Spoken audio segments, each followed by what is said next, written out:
The Hilltop Glove Podcast is sponsored by Mid Carolina Service Company. Mid Carolina Service Company is the first name to search for your residential or commercial HVAC needs in Lexington and surrounding areas. Just go holler at Jason and Clint. They'll hook you up on the air conditioners, on the restaurant equipment, refrigerators, refrigeration, ice machine repair. They've been doing this for years. I know them cats forever. Family owned and operated since 2006, they pride themselves in their quality work and customer relationships. Call 803-356-4153 or visit midcarolinaserviceco.com for a no obligation quote for service today.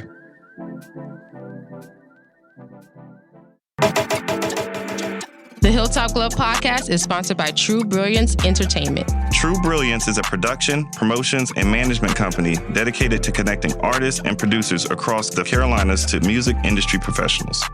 Several of their clients have placements both domestic and internationally as a result of their services. Are you an artist or producer looking to build meaningful relationships within the music industry? Then True Brilliance is for you. Check them out at paramilitary.com. That's spelled P-A-I-R-A military.com. This episode of the Hilltop Glove Podcast is sponsored by Bob's. Bob's is a Columbia-based retailer of over 100 Black-owned products from 20 Black-owned businesses. Bob's offers a wide range of items from household cleaning, cosmetics, and everything in between. With every visit to Bob's, you support Black-owned businesses, giving them the opportunity to grow and establish connections with our community. Bob's is located inside the Noma warehouse at 2222 Sumter Street in Columbia, South Carolina. Visit their website, weshopbobs.com, for in-store pickup or to find out more. Bob's can also be found via social media on Instagram, Facebook, and TikTok at weshopbobs. When you stop by, tell them the Hilltop Glove sent you. Bob's brings quality Black brands to the Columbia community. The Hilltop Glove Podcast is sponsored by Red Rooster Sports Bar and Grill. Red Rooster is your neighborhood bar and grill serving the best wings, burgers, and baskets in the Met. Like the amazing food, the bar is always on tap, and there's plenty of screens to watch the big game. Red Rooster is the Midland's premier meetup spot for local car and bike clubs, fraternities, and sororities. Staff is dedicated to accommodating all kinds of parties and events. If you're looking to catch a game, have a bite, and a drink, look no further than the Red Rooster. Red Rooster is located at 7500 Wilson Boulevard, Columbia, South Carolina. For more information, visit redroostersportsbar.com or visit them on Facebook and Instagram at Red Rooster Sports Bar. Go where the winners go.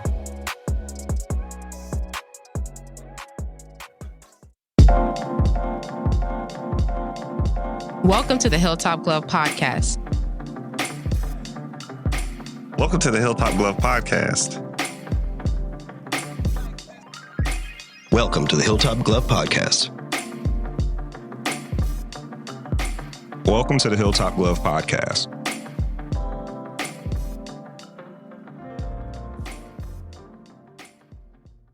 Hey everyone, welcome back to another episode of the Hilltop Glove Podcast. Today we have the pleasure of speaking with Mr. Kwasi Brown, also known as Black Nerd Mafia. Kwasi was born in Philadelphia, Pennsylvania, and has 3 brothers and a sister. He attended South Carolina State University as well as joined the Air Force at a young age. In 2021, he became the owner of Black Nerd Mafia after his son asked him, "Why don't you own your own business?" Black Nerd Mafia was formed out of frustration with stereotypes and people's ignorance about Black people. He desires to showcase the diversity in the Black community and provide a place for those who don't fit in society's boxes. It is a safe and inviting place. It is a safe and inviting space for independent Black artists and fans. It originally started in 2014 as a Facebook group for Black people tired of being typecast. Since the Black Nerd Mafia has hosted an array of shows. Since then, the Black Nerd Mafia has hosted an array of shows, poetry readings, and trivia nights in Columbia, South Carolina. His logo is an animation character wearing a black hoodie, holding a super soaker water gun. A lot of people associate Black people with violence and guns, but little do they know this amazing toy gun was created by an African-American scientist named Lonnie Johnson. The character also has a mirrored face, which translates to a reflective mask. So if you're looking at the character all as yourself. This means that Black Nerd Mafia is in all of us. How are you doing today? Good. How are you guys doing? Doing good. Excellent. Doing well. Doing good. Thank you for being here with us. Thank you guys for having me. We appreciate that. To start off our podcast, we like to get our viewers and listeners a chance to get to know you and your background story. So can you tell us about some memorable experiences as a child and what influenced you growing up? I don't know if anything necessarily like growing up inspired this. Like I feel like I've always been a creative. That I don't know. It's the only way to explain if you're a creative yourself. I think that it's in you. You just can know. True. And I've always wanted to do music. I've always wanted to write. I've always wanted to, like, I was always a kid. I was a class clown. I always wanted to do stand up. I've always wanted to do all these different things. And I don't think I knew how to do it. You know what I'm saying? Or even more so, I was too insecure and too afraid to do it when I was younger. And that's probably more so the real reason. I'm just being insecure, not believing in myself enough. But I guess, like I said, there's no one event. But just growing up, I mean, been a fan like hip hop since day one. I was born in 1979, like literally the year that Sugar Hill Gang comes out or whatever. Yeah. So in Philly, like we would be breakdancing in front of our house. Like I literally came up and like breakdancing for money on cardboard in front of our house, like real shit. Like can I curse on here? Yeah. Oh yeah, free. But you know, I grew up watching Eddie Murphy, Raw, and Martin. Anything that was creative or whatever, I've always wanted to do it. I always feel like kind of like a Renaissance person. I want to do comedy. I want to write. I want to rap. I've always wanted to do all these things. Like now, 43 years old, like I'm doing them. You know what I'm saying? So it's better late than never. So I know that's a roundabout way of answering your question. Yeah. So you enjoy all aspects of the arts? I do, man. I write poetry. I'm writing like TV scripts and movie scripts. I'm trying to learn like the behind the screen like techniques for like the technical aspects. What's the way? Even with like my podcast or whatever, I did a podcast like maybe like 6 years ago, whatever. And I'm just a person like the creatives. I just want to do the thing. I don't want to do the other stuff. I don't want to know how to set it up. That I don't care about. I don't care about set the mic up in there and do my thing. That's what I want to do. Yeah. So I think that's been another kind of a hindrance to me because like you don't really know anybody else connected in that knows those other things. Like I just want to show up in the studio. That's what me. So not having the other person to do the other little things, know how to set up the podcast, know how to make a beat or record in the studio. I don't know how to do those things, but now I figure like now, like why reduplicate the effort? Now I'm finding the people that know how to do those things. So if I do a podcast, I don't have to learn how to set up the mics and do all this other shit because I can just find somebody that can do it for me, that I can focus on the talent aspect of it. We can help you. No, you're a natural performer then. Yeah. He's a real creative. Yeah, he's a real creative. That's what you do. You go out there and you perform, you get busy. Yep, I can understand that. Man, that's interesting to hear somebody say that because I always like to call it the boring, mundane things that go on in the background to create that foundation. I like that stuff. We like that. That's the fun stuff, right? That's all. That's fun. And that is the people I need. Like you ever just hear a story about, I don't know, like somebody like Dre and it's like Snoop. Dr. Dre just lived down the street from me and he just knew how to do all this. Like, I always wish I had that person, like the person that like lived down the street, the homeboy that knew how to do all this other shit that I just need somebody that loves to do this shit in the background because this is like low key the most important part because if you have all the talent in the world, you could have all of whatever in the world. If you don't know how to record yourself, you don't know how to it's a bunch of artists out there that are dope but got trash music because they don't know how to record it. They can't afford to get the proper stuff or whatever. Or trash ass podcasts for that matter. You know what I'm saying? Because that background work.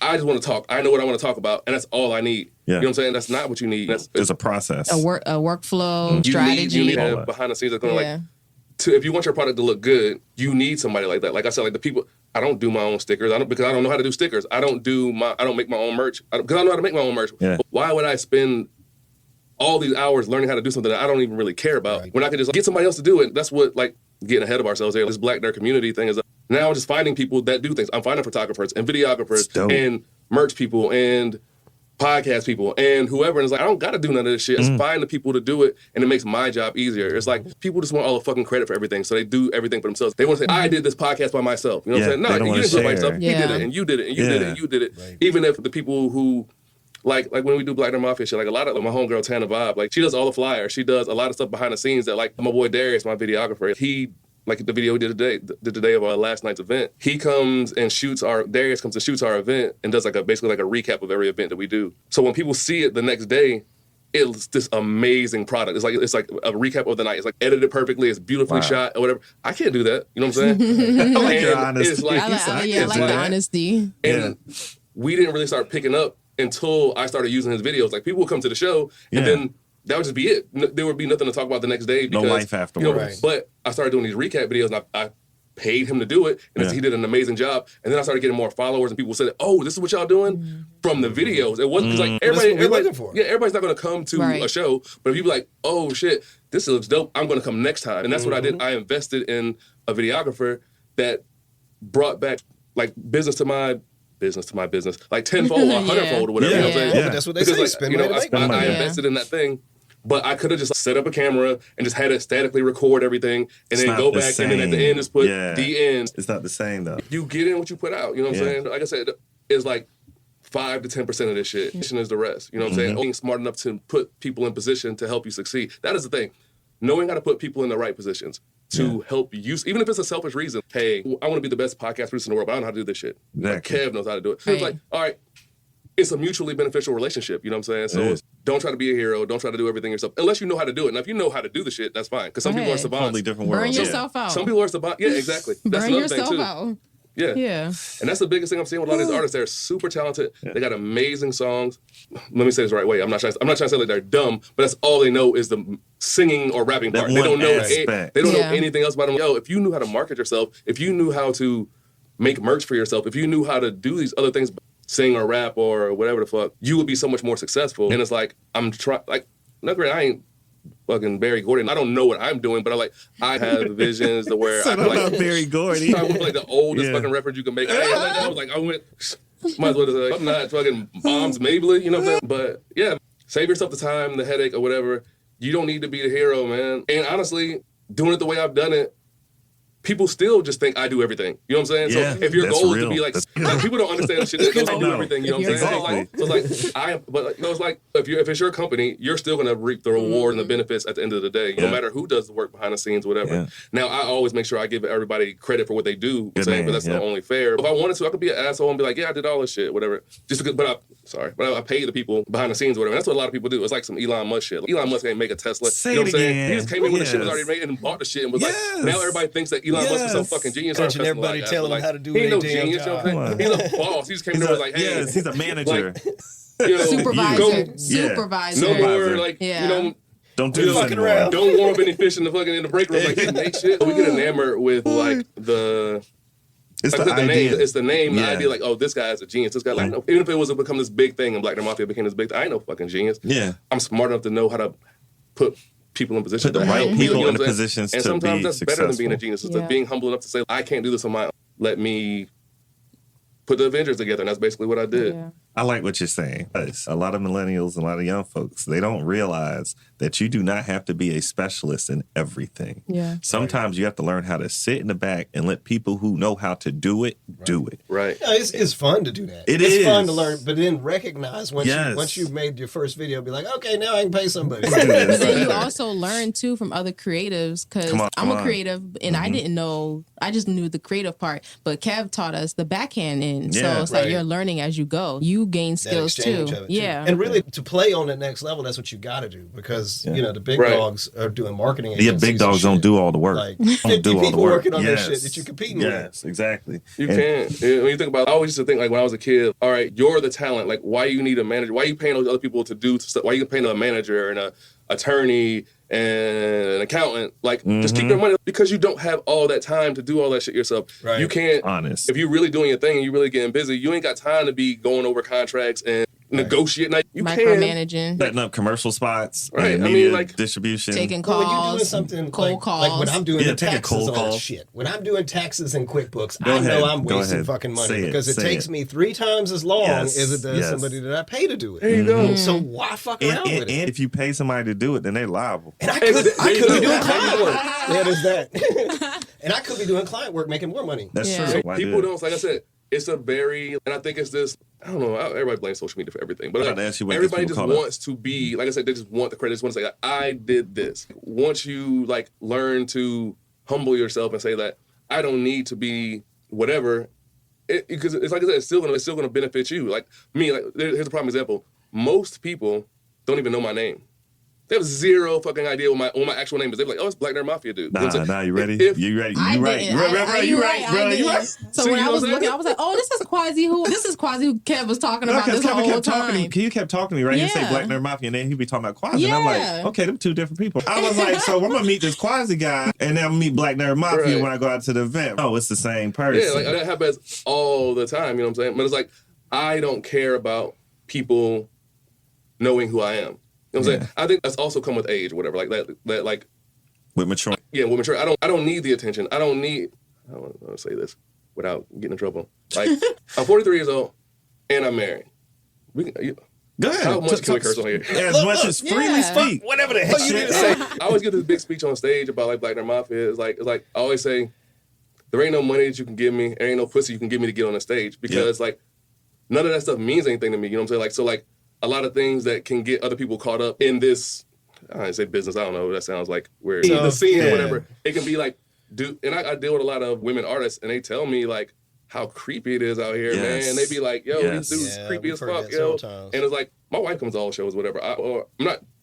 That is not something that like people have to be worried about. And I'm not trying to be cool. So it's like I think I have the luxury to be able I don't need to put myself out in the forefront. You know what I'm saying? Yeah. Because a lot of that, the residual stuff from that is that being popular, being cool, getting women, getting whatever. I don't need none of that shit. So I don't care. I don't care if you know my name. Oh, yeah. Whenever you see any promotional stuff, you never see a picture of me. You don't ever see my name. This is the first time I've seen your face. Right? Yeah. This is the first time I've seen your face. You'll see Tam. You'll see everybody else. You'll see everybody else but me. Even at my shows, you don't see me. Like I was about to say that I came to your show, man, and I didn't. I was there. I didn't see you, bro. On purpose, man. It's just like incognito. No, that's smart though. That's smart. You're like Ace. I'm paid in full. I don't want the light. Exactly. Let me get out the light. Don't put me in the light. No, but I understand it. And just speaking on this, just moving into this next question, we're jumping right into it. Speaking about the Columbia, South Carolina art and music scene and how it runs and how people either thrive or die in it. But how did you get the courage to create an environment specifically for African-American creatives to come together to showcase their talents? Not that it hasn't ever existed before, but it's just a different permutation of it. I ain't seen one like this before.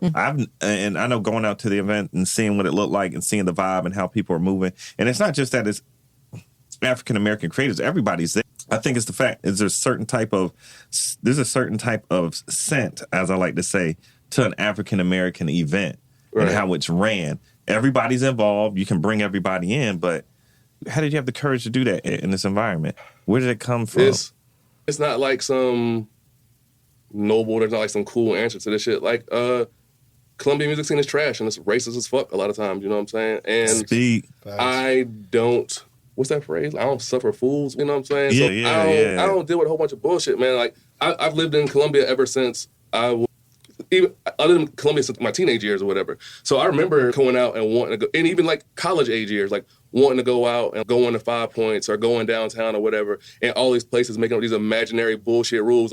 No T-shirt, no, just whatever random. Y'all got shoestrings? No shoestrings. No work boots. No work boots. But then immediately after you leave, a white dude walking there like a little dirty ass hat, some shorts, some flip flops, and a T-shirt. They're like, oh, come on, buddy. You know what I'm saying? It's like I grew up seeing that. Like into adulthood and like going to strip clubs or whatever, like Platinum Plus or whatever, like it used to be around here. Like it would just be these arbitrary rules they would make up to try to keep black people out. I'm like, this is a fucking strip club, man. Why are you trying to like morals at the strip club? Yeah. You know, like Dave Chappelle, take your hat off, stuff a $20 bill in her ass, whatever. Like, you know, like so you can show you respect her or whatever. Like just is. But anyway, it's a gentleman's club, right? Exactly. I'm kind of getting off track, but it's like growing up with that. I just wanted to be able to create an environment, especially quote unquote like downtown, that black artists, independent artists could perform at. And because a lot of times around here, you see black people, honestly, a lot of black shows are out in Northeast, they're on Broad River, they're on whatever. If I'm keeping it a buck, I don't really fuck around that side of town. I don't really get down like. And I say I'm too good for that, but I'm older. I don't. No, can I say this? I'm gonna say this. Yeah, we too good for that, bruh. Okay. I don't need to be getting busted down and shot down on Broad River Road. I was telling my brother this, and this is one thing why I like your events. I'm like, hey, my wife and I, we aren't extremely like. I was teasing all the time. We aren't extremely old. We're young. We're married. We like to go out, go to places. And I told all the time, I'm not trying to. You buy drinks and you tip. Yes, we're that grown. You've worked in food service, so you know what that life is. So you give a shit. Come on. So that's what it sucks to go someplace and feel like, hey, I'm not getting good service, or I feel like I'm going to get shot tonight or shanked, or somebody's going to come and at my woman in a weird way, and I'll have to fight somebody. Right. I don't want that. You have the right to go to a show in the Vista. That's it. And people will come out for it. Exactly. Exactly. And that's a big thing, man. So just like we had a show last night, Bay Ray was the headliner. There was a lot of other artists, whatever. But if you've been to our shows, man, like people bring their kids to our shows, bring their babies to our shows. There you go. And I don't care if it's the whole lineup is all hip hop artists, whatever. They bring their kids. Their kids are dancing around. You know what I'm saying? The artist brings their children. Like, you know what I'm saying? And like I said, I bring my wife. People bring their wives, whatever. And that is a big thing. Like going to hip hop shows. I never feel comfortable bringing my wife to a lot of. We might go to like a Hove show, or whatever, because like Jay-Z or somebody like Jay-Z and Beyonce. I'm not taking my wife to like a Lil Boosie Jeezy concert or something like that or whatever, because you know. You don't know what's going to happen. I don't want to turn this into a referendum against black people, or whatever, but I'm like, I want to create an environment that you could basically you could bring your wife and kids to, and you could feel comfortable. And I think that we succeeded in that. And like I said, just like it also being downtown gives it, for whatever reason, a little more. Like, exactly, it's not I'm performing at Broadway. I'm not performing at some place northeast downtown. You know what I'm saying? And all black artists and they're headlining, and it's accessible. It's like a neutral area. It is. It is. It's like it's downtown or whatever, and it's been exactly a year. 0 fights. Zero. Thank you. Zero like. Zero. I don't even know how to put. Zero like anger in the building whatsoever. It's never been even the remotest it is thing of like drama beef. Nobody pushing no new stuff in my shoe. No, you look at my girl. Like good vibes only. The whole time. That's Zero. what I experienced. You know what They don't be doing fundraising. Yeah. Oh, that's good. I'm like, I went to the show and it reminded me of something that Kevin and I, Skip, that we used to do when we were back in college. And Mike knows about this. He actually came to one of these things. We used to do these parties for a purpose. And at these parties, we would do these parties and we would, hey, we're going to have a party. Everybody's going to have fun. You can get blackout drunk. You can listen to music, dance, do whatever you want. But we're raising school supplies for these children. Right. They'd be like, what? Yeah, for the children. So, yeah, you're going to come in. You can bring your bottle. We don't want the bottle. Where the pencils at? Where the notebooks at? You got some coloring pen? We need that stuff for the children. They're like, for real? Yo, we raised over $3,000 worth of supplies. Oh, wow. At this party. And that's when we realized that, hey, like what you're doing, we said, this can be done. You can still have fun. People want that. Yeah, because people want it. You just have to set the tone for it. Set the tone. I hate like using this word because it sounds so. Part of what we're trying to do too is maybe normalize is a better word. Like normalize, but also like to get people that are young to do something like, especially like in the social media age, you just gotta make things seem cool. You know what I'm saying? Yeah. If you can make something mundane seem cool or whatever, or something that's donated. So every show, like our early I've been working like with the Hannah House for years. I don't know if you guys know what the Hannah House is. They're like I don't know if halfway house is the right word or whatever, but like taking women that have been like abused or down on their luck or whatever, and them and their children, they stay there for I don't know the exact amount of time until they get on their feet. And I was like, that is actually it was. I have another organization. It's called African American Fathers Association. So this was like years and years ago. We started working with them I wanted to see these are disproportionately black women or whatever. I wanted them to see that like my organization that was all black men like cared. I wanted them to see that those black dudes that cared. So we would go and clean up the house or get Christmas gifts or whatever. Just be there on some like, because a lot of times women that are in those situations, they're running from like abuse or whatever, for them to see like black dudes in a bunch of situations. So like, that's how it like trickles into this thing. So like people see these dope artists or whatever taking up, doing a coat drive or doing whatever, or like somebody else might say, oh, that's cool, man. I want to do that thing. Or even if they don't think it's cool, just bring something for that day or whatever. Expectation. Yes, that's show different from what they've seen in the past too. And I'm gonna tell you like this. And one of the coolest albums I listened to growing up was Lupe Fiasco's The Cool. This portion of the podcast is brought to you by Lynx Recording Studio. Lynx is a premier audio and video recording studio in the greater Charleston area with 4 completely different booths, multiple peripherals, and 4 producers. They have the ability to service all facets of audio and video creativity. If you need to record a song, a podcast, create a demo, or even take headshots and complete drops for Hollywood film, they've done it. Call them at 843-879-9386 or find them online at lynxrecordingstudios.com. That's Lynx, Lynx, recordingstudios.com. It just broke down to me what I thought was real in the world. The fact that we have to literally change what we think is cool to make the uncool cool and the cool uncool. So that way we can get what we want out of it. Because a lot of stuff I always look at is just what's the word? It's critical mass. Getting people to a certain precipice where now you can have the backing to just force stuff to go a certain way. For instance, we all gangsters right now because, I hate to say, Critical Mass, NWA, etc., on and on. You just kept piling on gangsters. Hey, I had to become a gangster. Why? Because it's what I have to do. If you go into the past and you look at what they were doing in the past, we used to have a whole situation of love music, because that used to be the critical mass coming out of the 60s and the 70s, was power, social movement, and love music. And so that's what we had, and then everything switched over. But another question for you on this topic: how has this collaboration that you have been building over the past couple of years, how has it created new connections for you in Columbia? And what is your stance on collaboration over competition? And when we speak about hip hop, that's a very interesting question.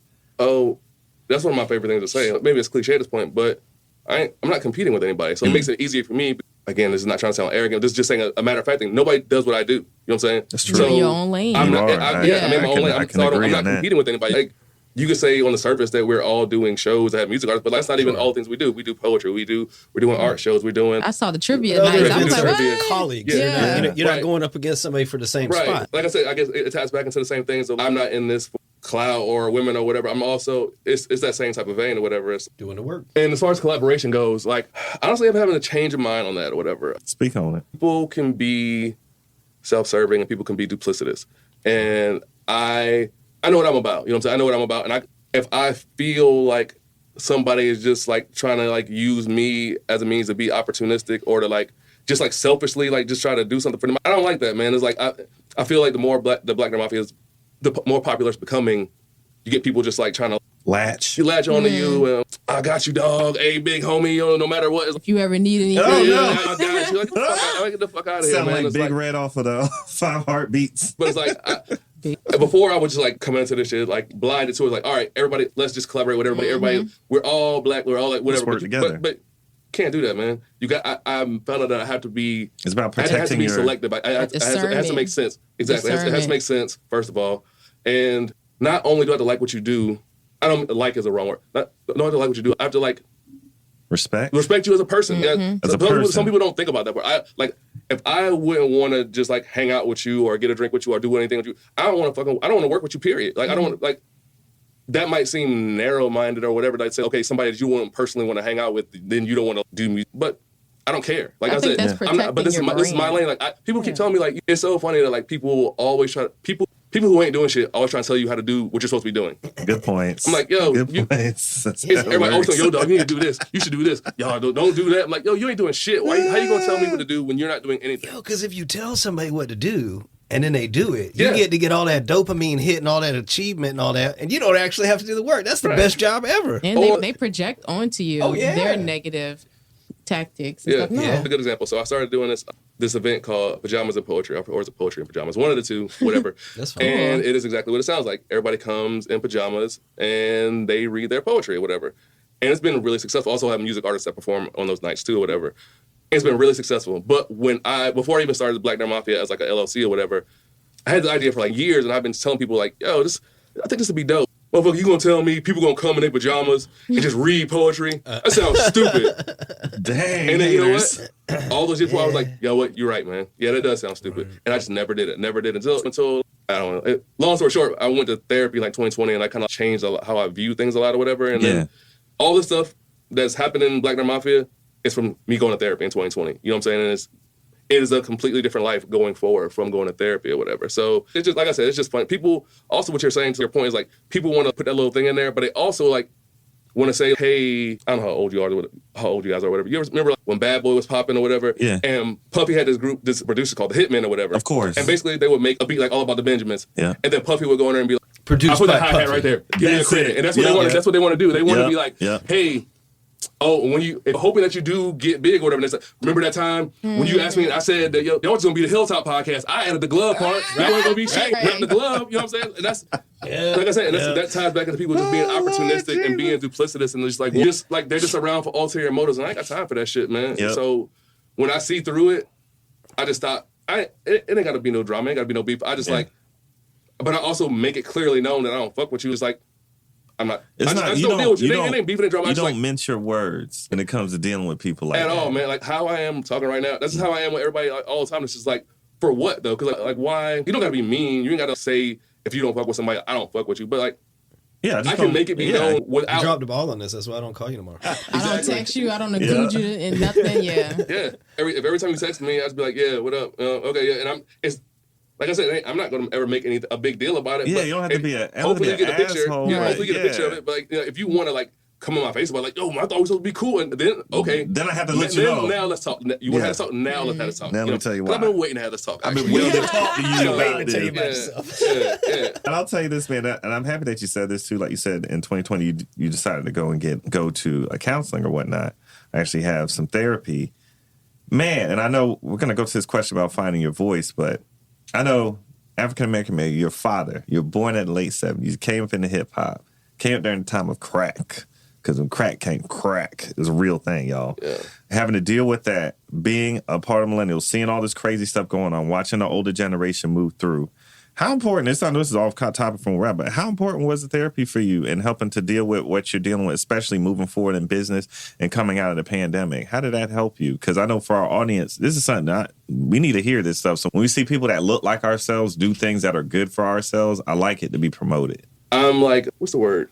I'm like hesitant to like, dive into it, the reasons why, because here we go. Anyway, that's all personal, man. Yeah, not because I can speak about it, you know what I'm saying? But in general terms.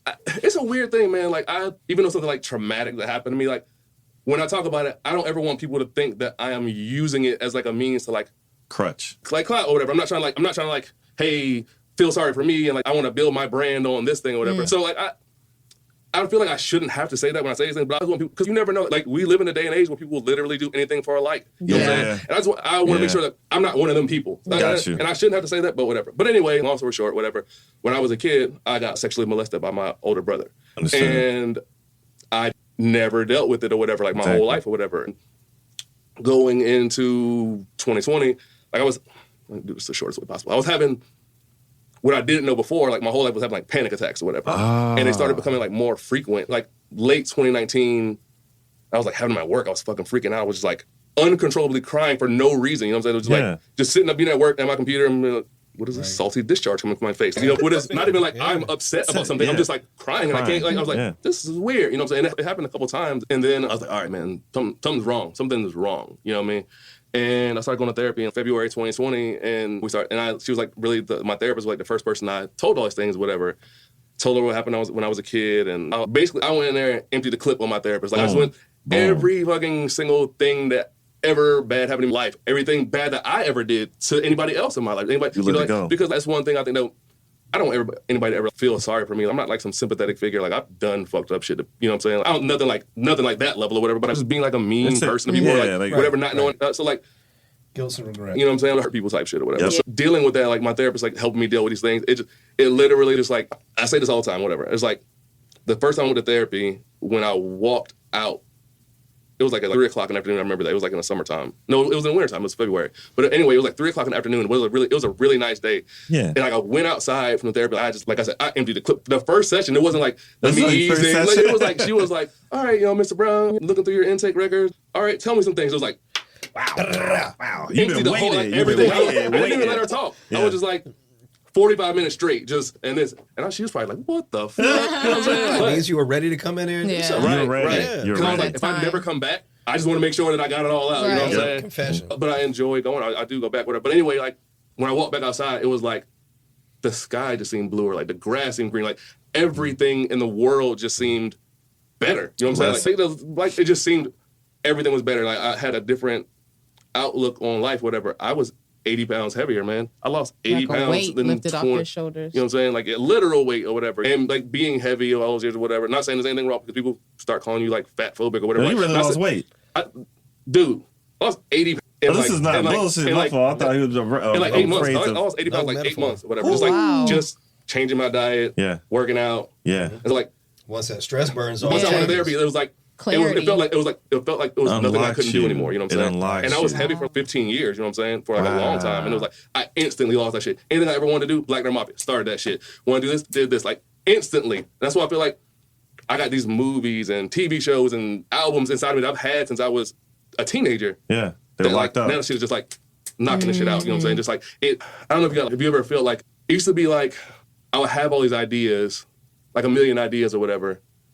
and it was like a million ideas. There was like a million ideas running around in my head. I couldn't process them. But doing the therapy was like, it made all of those ideas get in a single file line and say, all right, you guys come one after the other. And now it's not, that's dope. I want to raise this album. Oh, are we having spaghetti for it? It was like a million. I'm going to sit down and I'm going to come to this podcast. I'm going to do this. All right, I'm going to do this. And it's like I still have the same creative thoughts. It's just more clear. You know what I'm saying? And they're more fully formed too. You think that is from like techniques and tools that you learned, or just the being unburdened? I think it's just literally being unburdened, like carrying something like that around you. Yeah. Like I said, I'm 30-something years or whatever. Like, and I don't, like I said, we don't got to get too deep into it or whatever. But like, the things of that nature that like create, like, all right, there's a big, like in the Black community, like about like homosexuality and gay. So like that was my whole life. I was like, if I tell somebody, are they gonna think that I'm gay or whatever? Like, are they gonna say that I'm gay because this thing happened to me or whatever? And that was like probably the biggest thing. Like, I don't want nobody thinking I'm gay or whatever. And that's what took me like, like, why would I care? Even if I know I'm not gay or whatever, why do I care? But not that it matters if I'm gay or not or whatever. That was a huge part of it. You know, our community is extremely judgmental. And it was just like, it was weird, man. I never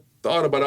It was like, if I tell these people these stuff, people just gonna clown me, make fun of me or whatever. And I was like, then I don't know why, like, after I started talking to her, I had this breakthrough. If I tell somebody this and they start making fun of me, are you making fun of a 6-year-old kid getting molested? Like, is that what you're doing? Yeah. Like, if there was a 6-year-old in this room right now getting molested, would you be like, that's funny, you bitch ass nigga? Makes zero sense. Yeah. So that helped me deal with it. You know what I'm saying? That helped me deal with it. And then, like I said, here's the biggest thing. It helped me have difficult conversations. Going to therapy helped me be able to have difficult conversations. So you can speak to people. Right. Honestly. So I went and my parents didn't know. You know what I'm saying? Yeah. I talked to my parents. You know what I'm saying? I told my kids. I talked to my son. My son, this was a couple years ago. So my sons are teenagers, like early teenagers or whatever. Okay. I told them everything or whatever. I told my wife. And I made this video on YouTube like 2020. I made it's like hour-long video just talking about the process. And I put it out there. It was like being unburdened and not like, now I'm like, okay, whatever. I can talk like I'm talking about it now. I don't care. You know what I'm saying? It don't matter. It was stupid. It was not stupid because that's harsh. So it was not a smart reason to be afraid in the first place. It wasn't a real reason, but it was though. Growing up, because I have seen people make fun of people for. This is what I'm saying. Our community is just hard for us to have this. I specifically remember 2 times or whatever. It was. I don't want to turn this interview into this thing. No. We're about to move. We got. Okay. But like, what are their name? Immature. Remember? Immature. And it came out that like, a couple of them had got molested by like their manager or whatever. Yeah. And I remember we were like when it was like on all Hilltop or one of them websites, whatever. Yeah. And I remember everybody in the room just laughing. I'm in a room with a bunch of I was in the military, and everybody just laughing, and I just like inside that shit just so subjective. The little Bow Wow. Yes. I just like, not unheard of. This is not. It just like every time something like that comes up, the way I see people like talk about it, that's the thing that made me like feel insecure about it, because like they're making fun of them or whatever. Right. Or you guys ever seen Antoine Fisher? Yes. Yeah. Or the woman or whatever. Like that part, make fun of that movie or whatever. So we were watching like with a bunch of friends like that. Yeah. Like when I was younger, I guess maybe even still now, like when I see something like that, somebody like getting abused or sexually molested or whatever, that shit like makes me feel weird, you know? Obviously, you know what I'm saying? Yeah. I remember watching that movie just like crying on the inside. Everybody's like laughing and shit. And I'm just like, I found myself along the years like laughing along with everybody else too, just to like cover, like, I don't want to be the one like, why he ain't laughing? You know what I'm saying? In a way, I was doing the same shit just to fit in or whatever. So, you know, like I said, we can get off of that. Kind of like you talking about therapy or whatever. Like, but the reason why I was talking about that and why we were talking about that therapy is because, like we were saying, you being an African-American male and you're a father of 2 boys, wanting to know how important is it for you to speak your truth. And this is why speaking your truth is important. This is why it's so important, because it allows you, once you find your voice, and like I didn't even have to ask you this, you just told us this. Yeah, he really did. You find your voice with the confidence that comes along with it. How you're able to express yourself the right way, how you're able to move forward with things you want to do. You can communicate your thoughts and your feelings better. Now you're out here creating. You're out here making the things that you want to make. You don't have any roadblocks stopping you from getting to that. And then when you have to deal with business people, you could be an asshole like Dame Dad. Because now you're able, like you said, to communicate the way you want to communicate. And I know I had this issue growing up. I was always really shy growing up. And my father had to put us into therapy. In high school, Kevin will tell you, we had to go to therapy. And we had to deal with a lot of stuff. And it was interesting because we went to a black male therapist. I ain't never seen one of these in my life. This is in the 90s? No, this is in 2000s. Really? Oh. Yeah, this is why this blew my mind, because I'm up here talking and he's letting us talk the way we want to talk. And my dad's sitting there and he's like, no, just talk to him like you talk. He's like, I can just talk to my dad like, yeah, you talk trash to him if you want to. I was like, for real? And we actually got to express ourselves for the first time. We have to talk about all the stuff that went on because we have a similar history as you do with that, with molestation. And so we got to talk about all this stuff out loud. And what it did is after we left that, and I don't get to go on to college and stuff like that, I continue doing therapy. But I realized, I was like, yo, I'm not as shy as I thought I was. Yeah. I was like, there were other things that were keeping me back from being able to express myself the way I wanted to express myself. That's why I wanted to speak on that. And then when you just brought that up, it just all fomented. It made sense. Real quick, while we doing that, like, it just makes me so sad he said that. Because, like, once I started being comfortable enough to tell people the story, and, like, sometimes people will ask me about it, and the amount of men that have pulled me to the side and said, me too. Yep. That shit, like, I'm want to cry right now. That shit, like, makes me, like... Yeah, it makes you emotional on that one. And you can't imagine how many men that shit happens to, you know what I'm saying? Or having when they were kids or whatever. And people like, yo, dog, thank you. I could never do that. I could never tell, you know, like, and this is like a lot of people. You know what I'm saying? It's a whole heck. It's a whole heck amount of people. That shit is sad. And then just to move that into a building aspect, once you, especially for what you're doing with business and et cetera, if you see some of the issues that we have in our community, where do you think that stuff coming from? This is years of trauma, cases of trauma, violence, sexual abuse, et cetera, all that stuff. And you're saying, so why are these guys selling drugs on the corner? Why can't they get their lives in order, et cetera? Go sit down and talk to them for a second, and you'll see what's really going on. But I know I do want to wrap this up in the most positive way possible. And, man, first of all, I have to say this.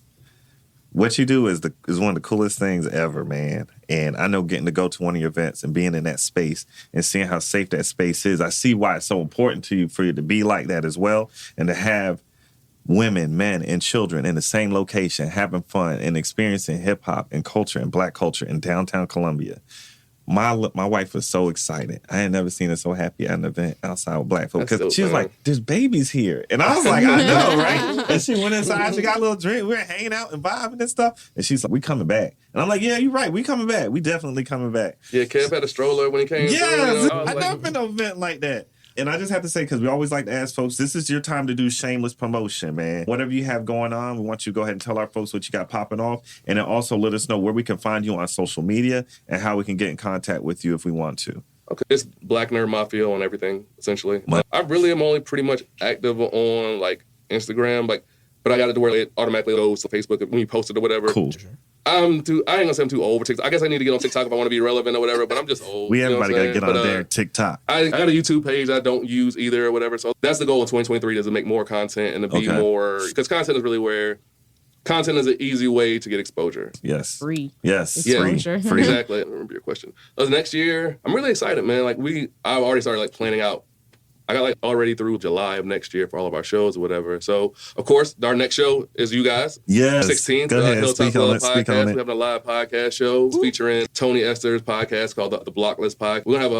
We're gonna be doing a podcast, Black Nerd Mafia. I don't want to tell people what it is yet. It's on the wraps. It's on the wraps, whatever. The last show this year, December 30th, is the 5 Deadly Venoms. That's Milla, Kenya the Vibe, Tony Esther, and Lady T, and they're just dope, man. They're super dope. It's gonna be a crazy show. It's going to be a crazy show. But the first show of January 13th, it's going to be an event called, how do we do it? How do I word it? Guns Down, Bars Up. It's going to be like Guns Down, Bars Up. It's going to be like a cipher. It ain't going to be like a battle. It's going to be like a hip hop, like a cipher or whatever. Yeah. So and there's going to be also like a beat showcase. So beat producers are going to come do beat showcase or whatever. And it's going to be like that. So then it's going to be like, because this is my thing. I got like merch that says, it says ciphers, greater than sign, battles, whatever. I feel get on a little tangent real quick. I love battles. I grew up on hip hop battles or whatever, but it just creates a negative energy. Like, we know. Like no matter what, if me and you got a battle, even if we're friends, we battle. If I want to win, I might got to cross that line and say something. And you might not say anything. You might just feel some type of way about it, and I might start festering and building up. And it's just unnecessary. When like if you just want to prove to me that you can rap, you can just do it in a cipher. Just spit your verse. It doesn't have to be. That's true. You know, to show your talent, it doesn't have to. Like when you see the BET cipher and you like Most Def or whatever, they're not battling against each other in the cipher. They're just spitting their best verse. I'm trying to compete a little bit here, but I ain't got to pick on you. Having the best verse. And that's what my We ain't it can be 15 anymore. competition. It can be whatever. But but it doesn't have to be direct head-to-head competition. Exactly.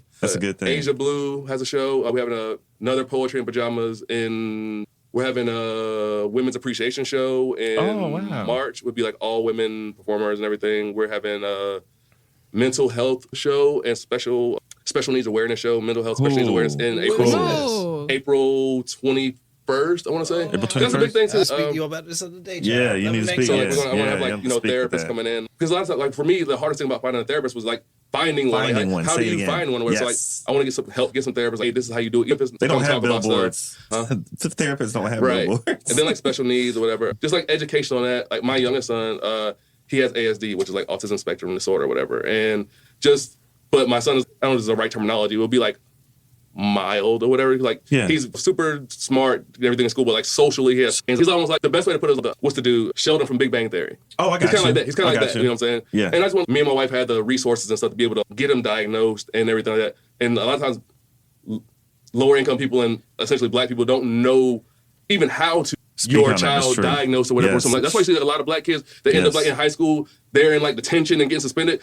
They got a learning disability. They was never diagnosed, and they don't know, and they're just acting out because you call them fucking stupid. They're not stupid. They just have a learning disability or whatever. And we just want to like people education on that. Like, how do I get my kid diagnosed? How do I get? Because a lot of times you can get funds to pay for that stuff or whatever. Yeah, man. So I need to talk to you. And we can send some people your way for that stuff. Right. Okay. And then what else? Real quick. April, I'm real big like tattoos. I'm like this event called Show Us Your Tats or whatever. And it's, showing your tattoo work and like tattoo artist appreciation. Having a Juneteenth show. It's like real creative over here. Yeah. I'm loving these. I'm thinking like I'm looking for a new tattoo artist. I'm gonna go find. Let me go shop. And then the last show that I got booked, whatever, is June 30th. My birthday's July 1st, so it's the next day. So it's gonna be like a birthday bash kind of thing, whatever. So we got some, and that's not even all the shows. We got some dope stuff. Oh, real quick. So we do trivia on Tuesday. So every Tuesday we do trivia at Curiosity. It's like obviously a variety of topics or whatever. Starting in January, on Mondays, we're going to be doing like a game night. So it's going to be like whatever kind of games. We might have a Smash Bros tournament, or we might have a checkers tournament, or Connect Four tournament. Cool. Or like any type kind of of game. Like games. Board games. Let me know. I play chess. We might do chess. Or like, we might go there and do some hood games. Play some find, go seek some double. So I mean, like the 2023 is going to be dope as fuck, man. Like I'm really excited about it. Man, this was a good episode. Yeah, we covered a lot of topics. You're gonna have to come back on next year, and we have to, for sure. we have to reboot, etc. But it's been a pleasure speaking with you today. I don't know, do y'all have anything else to add before we? I don't know if I'm talking too much, but you guys, I don't feel like I was. Man, you were fine, man. You were fine. They need to know.